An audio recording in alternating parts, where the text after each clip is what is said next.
अस्सलाम वालेकुम। कुछ खरी बातों के साथ मैं हूं आबिद इकबाल खारी। अफशा नवीद साहिबा ने ट्रांसजेंडर्स यानी मुखन्नस या हिजड़ों या जन्खों के बारे में अपने एक आर्टिकल में लिखा है कि कौमों की तारीख गवाह है कि जब वो कवानीन फितरत से बगावत करती हैं तो तबाह हो जाती हैं। अल्लाह ने मर्द और औरत के अलावा एक तीसरी जिन्स बनाई, बिल्कुल ऐसे ही जैसे किसी को बिनाई से महरूम रखा, किसी को समात से। कुछ बच्चे ज़हनी माजूर होते हैं, ऑटिज़म का शिकार होते हैं। क्यों होते हैं? अल्लाह पाबंद नहीं है कि हमारे इस क्यों का जवाब दे। जब से दुनिया कायम है ये तीसरी जिन्स भी है, लेकिन हज़ारों में कोई एक ही होता है।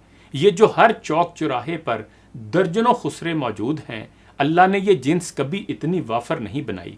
ये नाखानदा नौजवान जो अपने आप को इस रूप में पेश करके हाथ फैलाकर खड़े हो जाते हैं, अगर मुलाजमतें इनके लिए नहीं हैं तो मुलाजमत तो पढ़े लिखे नौजवानों के लिए भी नहीं है। इनके जहन में भीख मांगकर खाना ही क्यों आता है? क्या इनकी अलग कॉलोनी होनी चाहिए? क्यों? ये जिस खानदान के फर्द हैं वो इनको तहफ़्फ़ुज़ फराहम करे। जिस तरह जिस्मानी या जहनी माजूर बच्चे खानदान में प्यारो मोहब्बत से पलते हैं, इनको भी खानदान का तहफ़्फ़ुज़ हासिल होना चाहिए। पहले पहल खानदानों में ऐसे लोग होते भी थे तो तशहीर नहीं की जाती थी। बेटी की सूरत में घरेलू जिंदगी गुजार कर या तलाशे मुआश करके मर्दाना अंदाज में पाकीज़ा जिंदगी गुजार कर रुखसत हो जाते थे। लेकिन इस वक्त ये बहस बहुत सादा नहीं है। जिस तरह ख़वातीन पर तशद्दुद की आड़ में मादर पिदर आज़ादी के एजेंडे पर काम करके निकाह को मसदूद करने की राह हमवार करने की कोशिश की जाती है, इसी तरह ट्रांसजेंडर के हकूक़ के तहफ़्फ़ुज़ का कानून मंजूर करके किस समत पेशरफ्त की जा रही है, इसको समझने के लिए ज़रूरी है कि जायज़ा लें कि इस कानून में ट्रांसजेंडर की तशरीह क्या की गई है।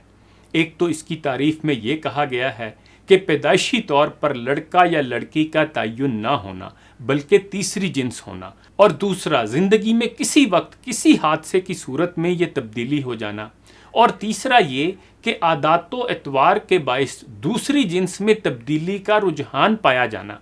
यानी इसका मतलब ये हुआ कि जिस तरह फेयर एंड लवली से काले रंग को गोरा करने, हेयर डाई से बालों का और कॉन्टैक्ट लेंस से आंखों का रंग बदलने के इख्तियारात हासिल हैं, इसी तरह ख्वाहिश पर जिन्स भी तब्दील की जा सकती है। गौर करें कि यह दुनिया को किस तरफ धकेला जा रहा है। दुनिया भर में हम जिन्स परस्ती के कवानीन को कानूनी हैसियत दी जा रही है, और हम भी ट्रांसजेंडर की आड़ में बेहयाई और अमले कौमे लूत को फ़रोग़ देने की कोशिश कर रहे हैं। एक वीडियो क्लिप नज़र से गुजरा। इंडिया के सफ़े अव्वल के अदाकार स्टूडियो में एक खातून का इंटरव्यू कर रहे हैं जो अपनी जिन्स तब्दील कराकर मर्द से औरत बन गई है। वो कह रही थी कि चूंकि उनकी आदत लड़कियों वाली थी, इसलिए उन्होंने मज़ीद लड़का रहना पसंद न किया। नाजरीन उन्हें खराजे तहसीन पेश कर रहे थे, गोया उनको रोल मॉडल बना के पेश किया गया कि इन्होंने कितना बोल्ड फैसला किया, यानी जैसे चाहो जियो। बजाय नफ्सियाती मुआलज की खिदमात हासिल करने के, हम फ़र्द को तब्दीली जिन्स का इख्तियार देकर खुदा की खुदाई में कैसा फसाद बर्पा कर रहे हैं। नादरा के एदादो शुमार के मुताबिक पिछले बरसों में पाकिस्तान में भी 25,000 से ज़ायद औरतों और मर्दों ने तब्दीली जिन्स का ऑपरेशन करवाया।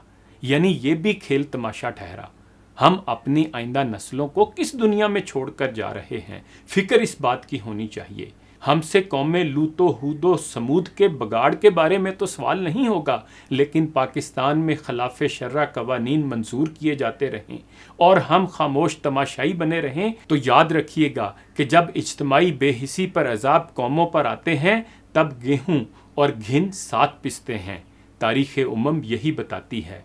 चलो आओ मंझतार में जाके मौजों से टकराएं, वगरना देखना साहिल पे सारे डूब जाएंगे। इन्हीं गुजारिशात के साथ आबिद इकबाल खारी को इजाज़त दीजिए। अपना ख्याल रखिएगा। अल्लाह हाफ़िज़।